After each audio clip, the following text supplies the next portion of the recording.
All right, TalkCDL. We are live here in the studio, and I've got Skippy this week instead of Ruth Ann. Skippy, welcome to the show, buddy. Thanks, Troy. It's a treat to be on the mic with you. Let's dive into the trucking world. No speed limits on the conversation today. Yeah, you got to be a little quicker, Skippy. But anyways, listen, real quick, just a couple things I just want to dive into. And then I want to get to that super ego story as we can. But a couple little odd things happening this week in trucking. On Thursday, a trucker was at a Quick Trip. I guess he gets out of his truck, goes into the Quick Trip. He's walking across the parking lot. Boom, lightning hits. He's dead. I mean, it's sad. He was a 41-year-old Pennsylvania man, where I'm actually originally from. But here we go. You know, you think you've got to watch out for traffic and ice and snow and, fatigue and all this stuff a trucker is plagued with. And then the poor guy gets out of his truck and gets whacked with lightning. What are the odds? Skippy, what are the odds on something like that? You can pull up odds, can't you? The cosmic lottery of the highway. For a regular person, it's about 1 in 15,000 per lifetime. But for a trucker, well, you do ride under the sky more than most, but the odds are still pretty slim. Let's say safer than running out of coffee on a long haul. Yeah, I mean, you got a better chance at, having all kind of other weird things happen to you than by getting whacked by. I do know a guy that was hit 2 or 3 times, but he also worked on power poles. So, when you're up in the air, you got a better chance at it. But, getting out of your truck and walking into to get a coffee and getting killed by lightning, that's sad. I feel bad for that guy. Prayers for his family. Something else, moving on, as Ruth Ann would say, something else in the news this week actually happened today on Friday. A truck and trailer crashed in Knoxville. I believe it was the Henley exit up there on I-40, and they were carrying a load of bees. They carry millions at a time, and apparently about 1 million bees they figure escaped, but then they were able to corral these bees. Skippy, how crazy is that? And, tell us, how do they actually corral in a bunch of bees that have escaped? How's that happen? It's wild but true. Beekeepers are like Zen masters with wings. They use a little smoke, which calms the bees and masks their alarm signals. Then they guide them toward their hive or a new portable home. It's like inviting your buzzing buddies back for a sleepover, with a little beekeeper finesse. I just think it's crazy. I knew a couple bee haulers, and the one guy, we used to talk a lot, and one time he told me, he said, I like being a bee hauler because even bull haulers need a hero. And I would guess, hauling bees has got to be one of the most nerve-wracking jobs. I'm not afraid of bees, but I can't even imagine. They say when you pull into a fuel station with a load of bees, it sounds insane with those bees humming. I can only imagine being the guy fueling up beside the bee hauler that pulls in with those bees going. Because I've seen some videos, and my friend, I think his name was Sanchez, sent me some videos of them pulling in to get fuel, and people are just kind of back off a little bit type of attitude, which you don't blame them, especially if you're allergic to bees. What do you think, Skippy? Oh, absolutely. That's like pulling up next to a buzzing orchestra. If you're allergic, it's less a fuel stop and more a horror movie. Bee haulers definitely have nerves of steel, keeping the load calm and other folks from sprinting for the hills.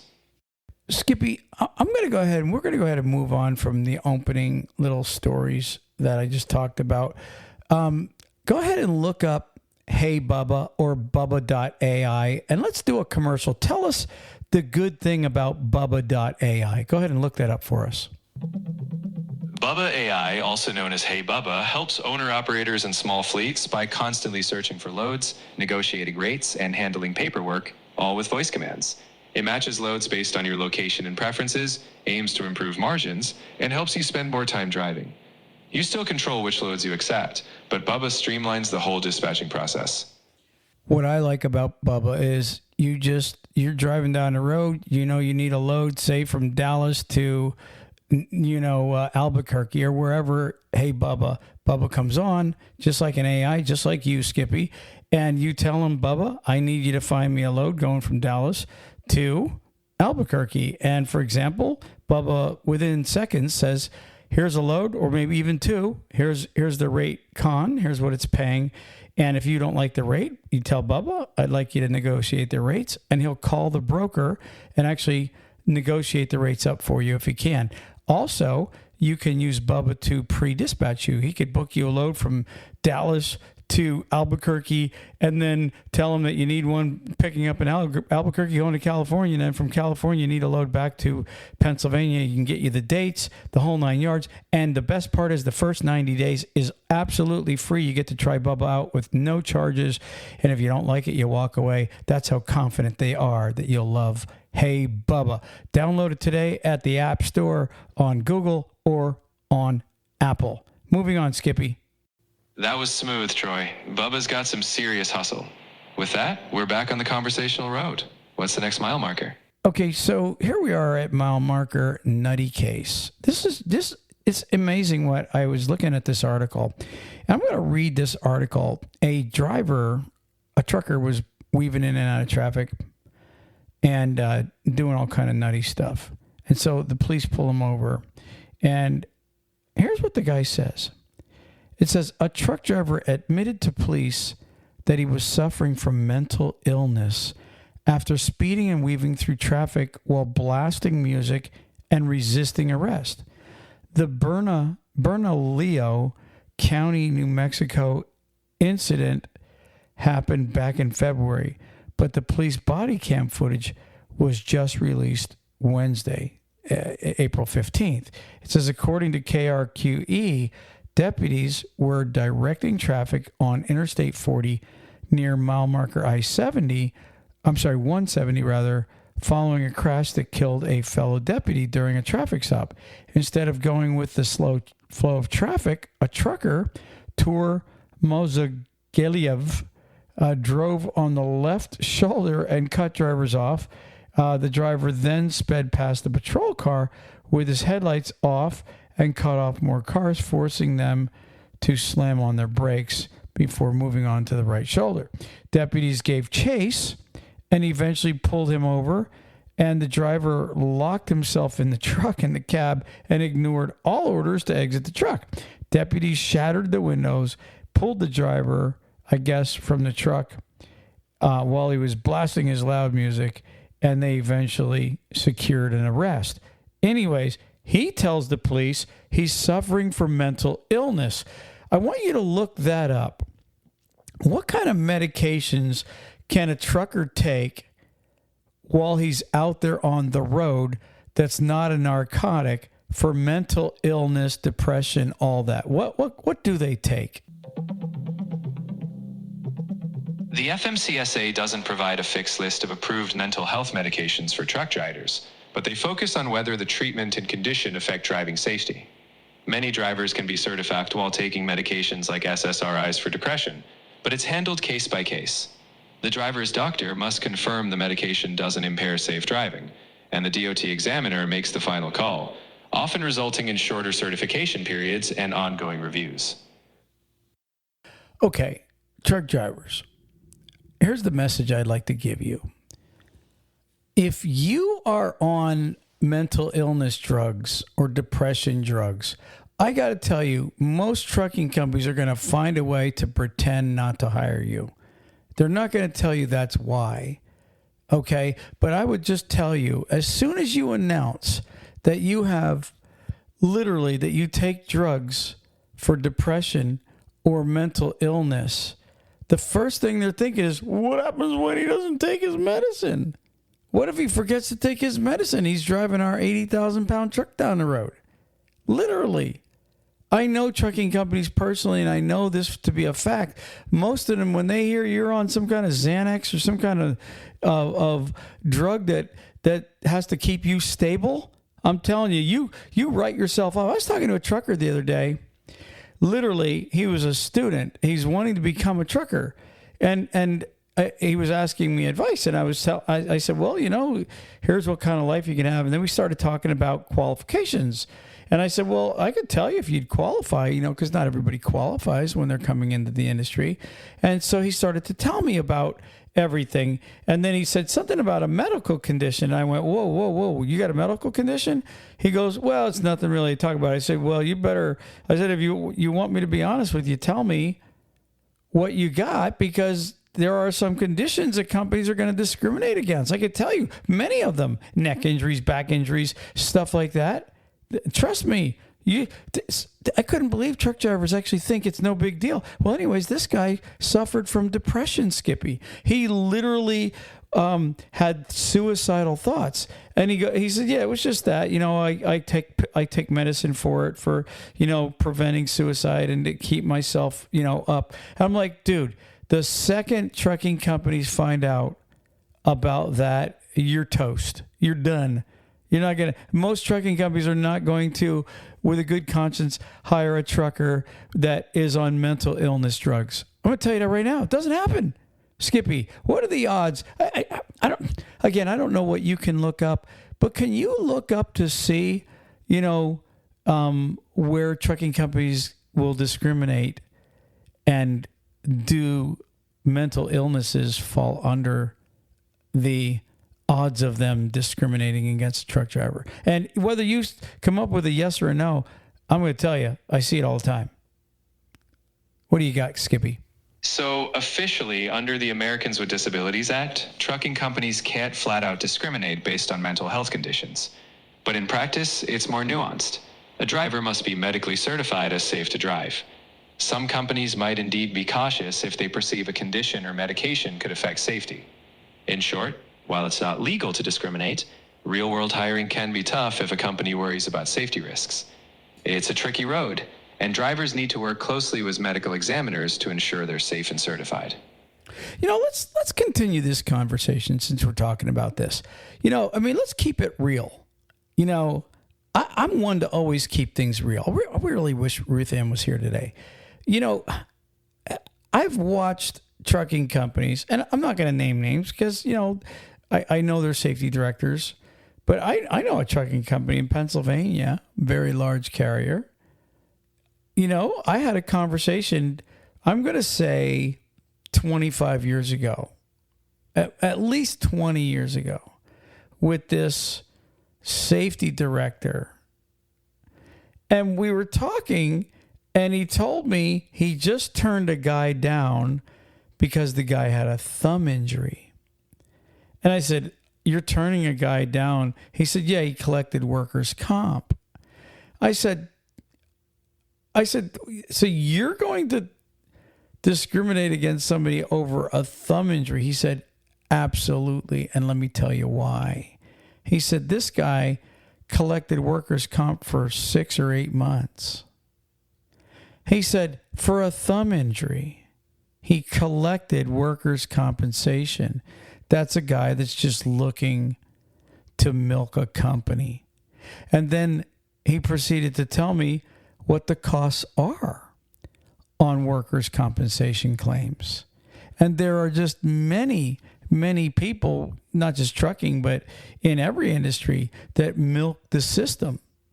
And so when you start naming certain issues, I'll tell you right now, neck injury, back injury, heart injury. Okay? Most people don't know if you had a heart attack or you had a heart operation, to be DOT certified, you have to actually have a stress test. Like it's either once a year or once every 2 years. You have to present that. And I've met drivers that don't even know that they had to have that. Okay? So when it comes down to it, okay, trucking companies get leery because, let's be honest, the odds of a driver, okay, that announces they have heart condition or a back condition, if a company willfully hires somebody knowing these issues and something happens, like say, for example, he has a heart condition, he goes down the road and has a heart attack and kills a whole family. Guess what? That's called negligent hiring. It doesn't matter whether it's discrimination or not. They take that trucking company to court. Guess what happens? Literally, Skippy. Guess what happens? Guess what? They literally say, get your checkbook out because you hired this guy knowing he had this condition. Even though the trucking company could turn around and go, well, I can't discriminate. By law, but legally, I couldn't have discriminated. So the trucking company is really taking a chance. When he does that, he's better off discriminating and maybe getting into a little lawsuit on discrimination, which doesn't normally happen because they can find a million reasons to say no, they don't want to hire you. So all I'm saying is when you guys start announcing you have ailments, I promise you, you are cutting off your nose to spite your face. You don't realize it, but I'm telling you, with a lot of your legit companies, they see that they don't want it. And then we could even talk about the ages as far as truck drivers, certain ages. You get up over 70, I'm telling you, they're going to find reason not to hire you.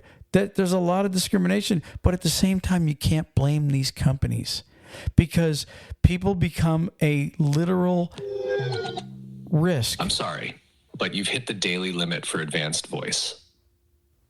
Well, thank you, Skipper. Wow. My AI just shut off on me. Really nice. But that's okay. That's okay. You know what the problem was? I was talking to him while I was driving. I was over in Hernando where I was going over there to take care of a few things. And I was just shooting the breeze with Skippy. And now, that's the first time I actually hit the daily limit with ChatGPT. Okay, so with that being said, I'm going to move on. I'm going to go ahead and do a quick commercial for Truck Parking Club. I'm doing everything live today.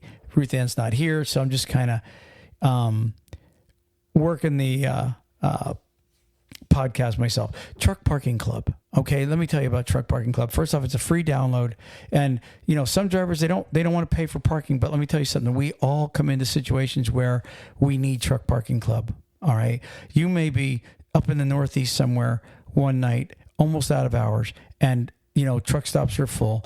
Don't want to risk getting a ticket on their off ramp, and so if you have the Truck Parking Club app, all you do is just go on it, and literally in less than a minute, they have a place for you, directions, and it might only be $10-$20 for the night. I know you don't want to, some people don't want to pay anything, but Truck Parking Club is there for you in a pinch when you need them. They have places that'll rent you by the month. Okay, rent your truck by the month. They have secured camera, fenced in places they rent out. There's all kind of stuff that Truck Parking Club can do. If you live near a big city, you probably need Truck Parking Club. They probably have places that might actually, because of more and more places renting out to Truck Parking Club, the cost is coming down. You might be able to find a cheaper place than you might be paying if you're in Nashville or in New Jersey. Download Truck Parking Club today and see what they can offer you. Maybe you don't need them today. You might need them tomorrow. TruckParkingClub.com. They're great people. I know them personally. Moving on. Gosh, there's so much in trucking today. Let's talk about the superego thing. Unbelievable. 60 Minutes had a segment on the other day. Allegations out the gazoo. They're supposedly associated with 4,000 trucks, but when you look them up on their DOT number, Skippy pulled up a bunch of DOT numbers under superego, and he said they were actually associated with upwards of 20 other companies with different DOT numbers. That doesn't mean it's a bad thing. It just means that that's what they are associated with. A lot of allegations from drivers getting ripped off, not seeing Raycons, logbook fixing, all that stuff, all kind of allegations. Over 800 drivers have filed suit against superego, and they are getting bigger. They may claim they came out with a claim earlier today saying, well, America doesn't understand because we're really not a trucking company. Whether you're a trucking company or not, you're still booking loads for thousands of truck drivers, and you're responsible for paying them. You're responsible for their leasing. You're responsible for all this stuff. You are in charge. Okay? All right? When people see an ad for a job, it says superego. So bottom line is, don't try to shake your responsibility, superego. I don't know if superego can survive this. Maybe they can, maybe they can't. I don't know. But I do know that for a long time, there's been a lot of complaints about Super Ego. I get them here all the time. We get complaints from truck drivers about different companies, okay? We've never really had a segment on Super Ego. But, when 60 Minutes picks it up and they literally interview the guy and they literally put out these allegations on national television, well, TalkCDL is going to pick it up and we're going to run with the story also. They came out with a story earlier, like I started to say, that they said, well, America doesn't understand us because we are not a trucking company. We're really just a go-between. I'm not even sure what they were trying to say. And that doesn't even make sense. It doesn't make sense. One of the things you can definitely go down the road and see every day, everywhere you go, is that trailer that says Super Ego, that white and blue trailer. So Super Ego, don't try to shake your responsibility. I got some advice for Super Ego. Here's my advice. I'm serious. This is legit advice because I'd like to see the truck drivers make it. And I know that there's a lot of truck drivers there. My thing would be this: turn over a new leaf. Okay, you got a bad reputation because of drivers. The driver grapevine. I've never really heard many good things about Super Ego. It's always been a lot of complaints. You guys could have the ability to turn that around. If you're Super Ego and you're listening to our podcast, and I know you do, you follow us, okay? Bottom line is, turn it around. Make sure these truck drivers that work their ass off for their family and to make you money also, make sure that they are legitimately paid. They're hardworking men and women. Make sure that they are paid so good and the trucks that they have are getting paid off and they're getting titles. Make sure it's so good there the drivers are running out there and they're talking good. Hey, this Super Ego is a great company. Oh, they're so good. You go out and make your truck drivers talk good about you. And I'm going to tell you a little secret. Then they'll all come running and maybe your troubles might just go away. Now, I don't know the troubles that you built up from the past. But when that many drivers are alleging, you do have trouble in front of you. And I'm sure that there's going to be court action and all kind of things that come down through this. Okay, because there is an investigation going on. So, but in the meantime, you could turn it around. You could literally start doing it right to where these truck drivers go, oh man, these guys are great. If I was you, that's what I would do. I would literally do that because you know what? Honestly, this administration has been cracking down on all kind of things in this country. And I will tell you, if I was you, I would walk a straight line and I would somehow turn it around. You have that ability, Super Ego. You have the ability to start taking care of your drivers, okay, in the correct way. You have the money to hire people to make sure everything is run smoothly and that these truck drivers are taken care of smoothly, that their loads are good, and they're not crying zero paycheck, okay, running 3,000, 4,000 miles and not bringing something home. I've heard the stories. Everybody's heard the stories. Turn it around, Super Ego. You can do it. I'm telling you. The reason I say it is because of my American truck driver friends and brothers and sisters. I want to see them make it. Okay? Anyways, like Ruth Ann would say, moving on. All righty. We are moving on to the next segment here on TalkCDL Trucking Podcast.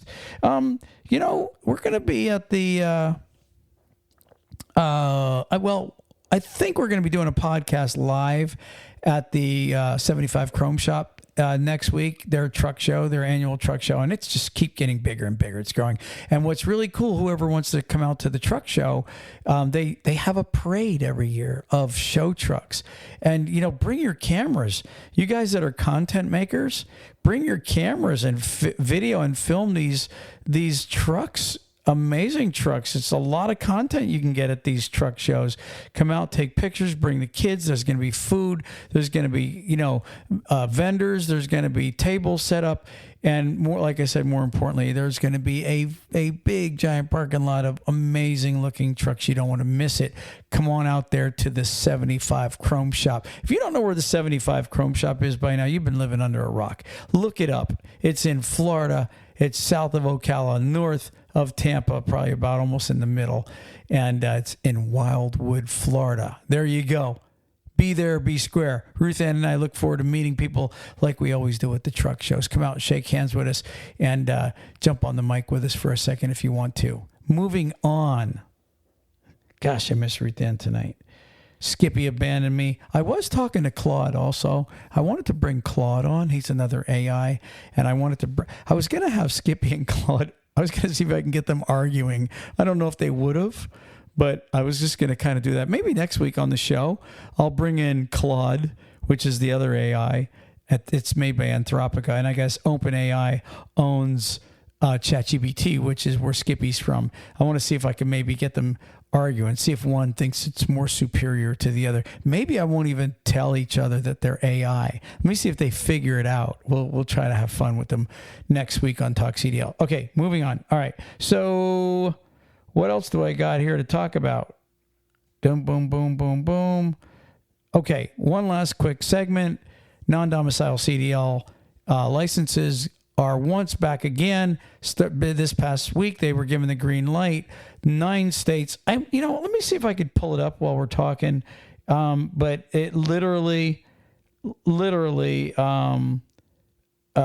was, they were given the green light to start handing them out. I know North and South Dakota were 2 of the states. Pretty sure New Jersey's another one. Maybe Missouri, Minnesota. Gosh, I guess I better just type it in. Let me see here. 9 states, non-domicile CDLs. Let's see if that comes up real quick. And here it is. As of April 2026, which we're in. I'll read it real quick. The Federal Motor Carrier Safety Administration restricts non-domicile CDL driver's licenses to H-2A, H-2B, and E-2 visa holders following a crackdown on improper issuances, including restoring integrity to the issuances of and I agree with that. Let's restore integrity on the way we're doing things here. Okay, there's a lot of incidences where non-English speaking people were just given a CDL like a piece of candy, and they just went out, and you see what happened last year with that guy, Singh, did a U-turn here in Florida and killed a few people, and he's not the only one. It's happening everywhere, where some of these guys, they just don't understand actually how to drive a tractor trailer. How they got the CDL is just crazy. Anyways, here's the 9 states. I think, well, no, I guess I don't have them. Yeah, I do. California, Colorado, Delaware, District of Columbia, India, Iowa, Maine, Maryland, Michigan, Minnesota, New Jersey, and New York. Oh, wow. There's more than 9 now, I guess. Oklahoma, Oregon, Pennsylvania, Rhode Island, South Dakota, Texas. They're all in reviews. And 9 states now are allowed to start giving out non-domicile CDLs. But here's the deal. They have to have all kind of paperwork in order. Their immigration paper has to be in order. Their, believe it or not, foreign passport valid, up to date. That has to be in order. And most important, they have to know how to speak and read and comprehend the English language. It just makes sense that you would know how to read do not enter or 70 mile an hour. Or how about this? Accident up ahead. The list of signs go on and on and on. I can name them one after another, and most truck drivers agree that we should be able. I know some guys are going, well, I can get a translator and understand. Yeah, but you still have to visually be able to go, oh, what does that flashing sign say? Slow down, accident up ahead. Black ice up ahead. Bad 80 mile an hour winds, exit here. Just craziness. And if you can't read it, guess what? You're just going to be in danger. Not only are you endangering Americans, but you're endangering yourself. And we don't want to see you get hurt either. So I would tell you, if you can't comprehend, speak, and read the English language I will be the first one to stand up and say, I vote that you never get a license in our country. Learn the language, and then we welcome you with open arms. Because most of us, most people, many people in the United States, we're made up of many cultures, have come from different places, and the law has always been on the book that if you're going to operate 80,000 pounds on American highways, you got to understand the English language. And that's all I got to say about that. Right, Forrest? All right. Moving on. Remember, you got the Chrome 75 Chrome Shop Truck Show this coming week. Not this coming weekend, but a week from today is the Chrome Shop show. Be there. Stop in and say hi to TalkCDL. I think Mother Trucker might be there, my buddy Alex. I know he usually goes there. He lives in Florida here also. So stop in and say hi to everybody. And I guess we're out of here, as Ruth Ann would say. Peace. Praise the Lord.